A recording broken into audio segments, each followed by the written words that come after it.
I think the Cowboys are done. I mean, even Troy Aikman was questioning their effort late in the game last night, and I was surprised. I know Troy, is in a very delicate situation given his history with the Cowboys and everything, but, even he questioning that effort last night, which kind of goes to show you that, the Giants, by not hiring Mike McCarthy, or the Jets for that matter, seem to do themselves some favors. Now, I know they're dealing with injuries and everything else. Their offense played okay last night, but they gave up almost 300 yards on the ground rushing to Lamar Jackson, who looks fine coming through COVID-19, by the way. And this whole thing with Dez Bryant, so I called one of my buddies within the NFL. I said, how does this happen? Why does this happen this close to game time? And why do you take a guy off the field? He says, well, in all honesty, what the biggest problem that's going on right now across the country, while we're important, we're not the most important thing, is that because of the incidence of COVID-19, it's due in large part to the amount of testing that's going on, and sometimes test results lag. And in this case, it seems like, and he wasn't totally specific on this particular case, he goes, that's probably how this happened. He probably had an inconclusive test. He had 2 inconclusive tests. So he had 2 inconclusive tests, and then he finally tested positive. And it's just like these things, are there's so many tests going on right now that this could happen. And I know that Dez was disappointed because it's the Dallas Cowboys of all teams they have to sit out on. And then on Twitter last night, he was talking about, I'm going to have some wine, and asked all his followers to join him. So that's a good way of taking care of COVID. Just go right to the wine start bottle. Drinking. Yes, right. Exactly. Yeah. And he also said that that's it for him for the rest of the season. I don't know about that. We'll see. Well, who knows? I mean, the Baltimore Ravens aren't going to need Dez Bryant, in my opinion, if they're going to get their season back on track. They're going to do it the way they did it last night. Now, the question is, can they do it like that last night against the best teams in football that get up on them and then have 2 touchdown leads? You can stomp all over the Dallas Cowboys all you want. You can run all over them, and Lamar Jackson looks like the MVP Lamar Jackson, but that doesn't answer the Baltimore Ravens' questions. Well, it's a game that they should have won, and they did, and getting him back obviously shows you how different a team they are, but it just also shows you how bad the Dallas Cowboys are. The real question will be for the Baltimore Ravens next Monday night when they go to Cleveland. And Cleveland, as since getting killed by the Ravens in week 1 in Baltimore and then getting drilled by the Pittsburgh Steelers about 5 weeks ago, they have turned, and this is why I say Kevin Stefanski has got to be one of the odds-on favorite for Coach of the Year in the NFL this year. But this is a real litmus test game for the Cleveland Browns. Measuring stick. You know why? Because for the Cleveland Browns, and the reason I say that is because within your division, you want to dominate. You do not want to be dominated. And Cleveland has been dominated for years. They've had a sprinkle here, a sprinkle there, but they have been dominated for years, especially by the Ravens and the Steelers. Yep. And they have been embarrassed. So this is the week that Kevin Stefanski is, he showed up last week. His team showed up last week. Don't get me wrong. That was a measuring stick game for them, too, as well. But within your division, now we're going to find out who the Cleveland Browns are. I think it's going to be a whale of a football game next Monday night because it's going to be 2 teams that are obviously in their same division, and Cleveland's going to want to extract some revenge here. So I would believe that they will be ready to rock and roll, and it's great to see Baltimore last night because we should have a great game on Monday night. Yeah, and it's nice to see this NFC East that has been so jumbled up this entire year. We're starting to see teams fade, and it's getting more clear for the Giants. And last night was a clear indication as the Dallas Cowboys are fading away, and you see what's happening in Philadelphia. I mean, it's just a flat-out mess. Hey, Doug Peterson, he does name Jalen Hurts the starting quarterback. Now, all of a sudden, they think that they're going to go on some sort of run down there. I don't believe that they will. They've got bigger problems than the quarterback, even though the quarterback is a big problem, but they've got big problems. And now it's about the Giants winning this division, getting a home playoff game, and then seeing where the hell it goes. But the Giants went from very quickly in this winning streak. Everybody was talking about their record post that boat picture and how bad they had been. And, they're getting close, but they're still losing. To now, they're going to the playoffs. Patrick Graham's getting interviews to be a head coach. Joe Judge is being mentioned as coach of the year.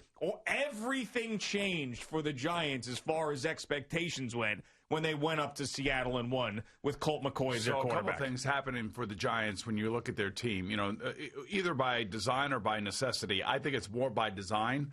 They're playing 7 offensive linemen. They're playing 3 tight ends, 3 running backs. basically what Joe Judge has done, he's kind of mimicked what Bill Belichick tries to do, and he wants everybody on the roster to have skin in the game. So in some cases it's because of injuries and guys are missing. But in other cases, and I think this has a lot to do with why he fired Mark Colombo. Look, I want to play 7 offensive linemen. If we can play 8, let's play 8. It depends on how many we have active for a particular game. But we need our guys to be fresh. I was thinking that most teams like to rotate their defensive linemen. And I remember in the mid-'90s or early '90s when the Cowboys were so great, that defensive line would come in waves because they had 8 guys all active, and they would bring 4 in. They would play 5 plays, then the next 4 would come in, and they would play 5 plays. And by the end of the game, they're fresh, and our offensive line, who would have 5 guys, was exhausted. You know what they call that in the business? The fresh legs. Right, the fresh legs part of it. That's right. So I think part of what Joe Judge is trying to, impart on his players, and certainly has shown itself the last 4 weeks, is that everybody has skin in the game. Everybody's going to play, and everybody's going to have some role somewhere along the line. And again, like I said, some of it's necessity, some of it is by design, and that's what you want. You want guys showing up to work knowing that there's going to be a point in the game where they're going to be asked to do something, and they're going to have to go, and follow through in their job. I was listening to Musa Maggie yesterday with Logan Ryan. And Logan was great. He basically told you everything that you wanted to hear about how all of these players come to work expecting to have a responsibility on Sunday. And that's the coach's job to get everybody involved. So when you're winning and you how's look Moose back, doing with those questions these days? Well, he had a couple long questions, but but it was okay. But has he cut it down at all? No, not really. He really hasn't cut it down. He likes to go into a whole dissertation before finally getting to the question. But he needs to set it up. That's what he's doing. He's setting it up.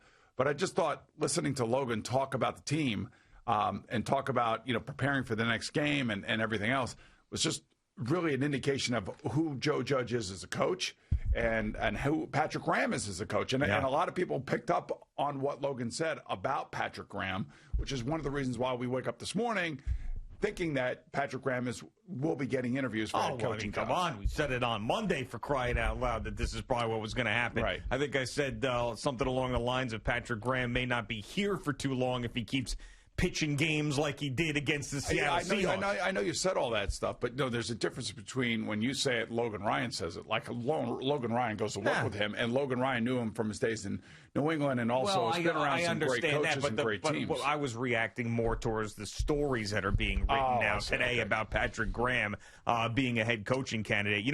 The thing that I worry about with the Giants is everybody now expects them to do the same thing that they did to Russell Wilson and that Seahawks offense, to Kyler Murray and the Cardinals offense. And this cannot be a lay an egg spot. No. Well, can't be a lay an egg spot. No, well, Logan also spoke to that yesterday, just like we did yesterday morning, that Kyler Murray is the fastest player. Maybe watching Lamar Jackson, maybe they're 1 and 1A at the quarterback position. But Kyler doesn't really do all the things that Lamar does. But Kyler does run around a lot and does try to make plays, which is what Russell Wilson does, and that's why you have to try to contain him and not let him. And they'll have all the analytics of the amount of completions he makes when he rolls to his right as opposed to his left. So they'll try to strategize an analytic around that whole thing. But they'll have to do something similar. But they don't want to show him what they showed Russell Wilson. They want to have it's got to be different because they want a game plan that is specifically designed. Yeah, I know. And these are the strategies that a Yale grad like Patrick Graham should be able to handle. By the way, I was talking to my nephew Randy yesterday. He told me Patrick Graham was a graduate assistant on his Wagner team back in the early 2000s when Randy was playing at Wagner. That's pretty cool, yes. Randy. How about that? How about that? How's Big Randy doing? Randy's doing great, man. He's a new dad, and everything's great. Oh, very good. Yeah, Congratulations. so they had their baby Aria this summer as well. Oh, look at that. So it's all good, man. You guys do like a back and forth comparing of the pictures type of thing? Like that's between mom and dads on both sides. You don't get involved in that, huh? I try not to get involved in that, yeah. Because it's all about the near 3-year-old who is there opening the gifts and having happy face. That is the Christmas gift to everybody. Yes, it is. And then when Gina and I are having these conversations, what do you want? Nothing, really. Do you want anything? No, don't get me anything. It's going to silly. Because and every day something's showing up at the house, so we're going to wrap for Sabrina, and of course Santa Claus is going to help us out with I think about all the families out there that had babies during this COVID-19 pandemic. I mean, I can't even imagine. Well, I know I can imagine because I talked to Sydney about it and going through the whole process. And could Matt be in there with her and all this other stuff? And ultimately, he was allowed to be in there and all that. But thinking about what makes us most happy during the pandemic, when you really can't do anything, you can't see anybody. When you get a video of like Winnie eating carrots for the first time, that's like a big thing. Right. That's a moment to celebrate in time. Sure. Without a doubt. Oh, wow. And she's talking and she says yes and this and that. And these are the little things that you got to take through the pandemic to get you through the pandemic. You know what's funny is when we started together, it was only a month, 2 months, about a month that we didn't have Sabrina. And then we had Sabrina in February. And then you were telling me all these things about having a daughter. But you weren't really remembering the baby part of it. Now I remember it now. See, that's the funny part. But you were giving me stuff like, wait until she turns into a teenager, and then she's an alien, then she comes out. I'm sorry, but that's true. All that stuff, true, right? Though. So, and that's what I got from you as far as advice. Now, me, having gone through the baby part of it, watching you as Boompa go through the baby part of it is hilarious to me. Because all these things, she might have said something. She ate a carrot. Right. She's sleeping through the night. Like all of these things. 7-7, dude. Right, which is incredible. 4 months, 7-7. That's a home run. And this is my daughter, who the mom, who was an alien, 15 years ago. Well, this is what I'm saying. I can't believe what I'm witnessing. So, I don't know what's more amazing, the baby or watching my daughter become a mother. Yeah, well, for you, it's probably Sydney's transformation is probably the thing that's remarkable, most amazing. But it's when I would tell you these things, you're like, yeah, that's great, but wait until she turns into an alien. Like I'd be like, well, she slept through the night. Yeah, awesome, but wait until she's 13. But now you're getting it. Now you're getting 100%. It as Boompa, which is great to see. I love it. It really is how proud you are. It's kind of cute, Yep.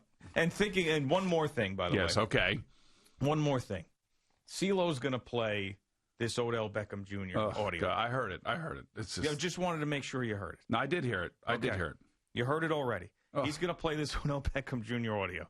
And I just want to make sure, because the feeling that you have now, thinking about Winnie and everything else, just hold on to that. When we hear the audio, because I don't want to lose you today. Right. I feel like there's a little bit of holiday spirit out there. We're like talking about babies and grandchildren. Yeah. So I just want to make sure that when we get into that, and we get into James Harden, and we get into Kyrie Irving, that you stay this jovial, happy, jolly holiday boomer, and we don't go too crazy. Can you do that for me?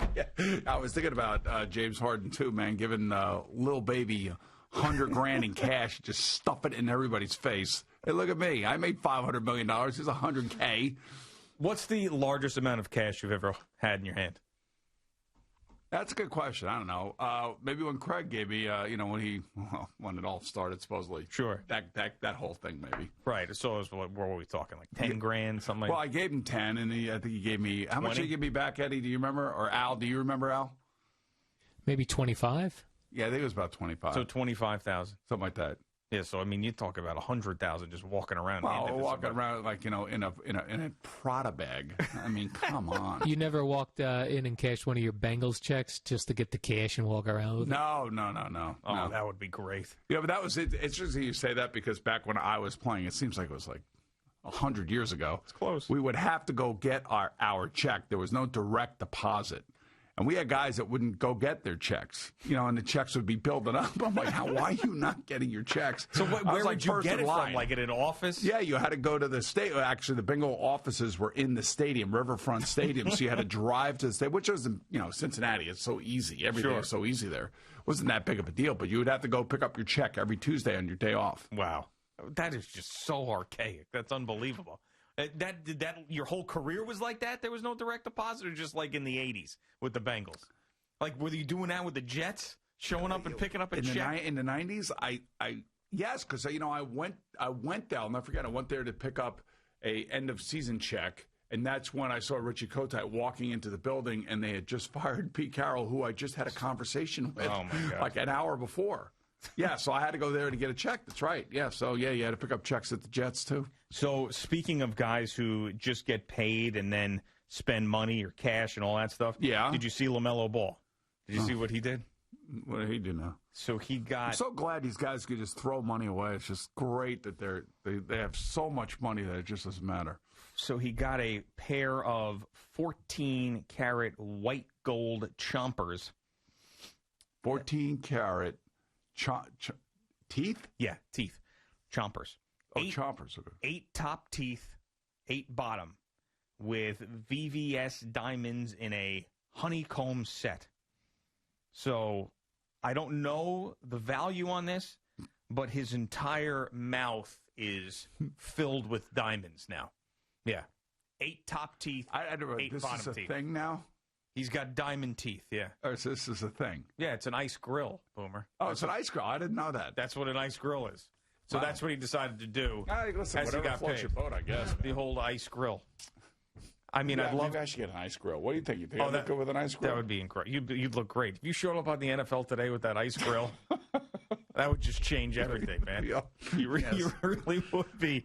You would be the talk of the town.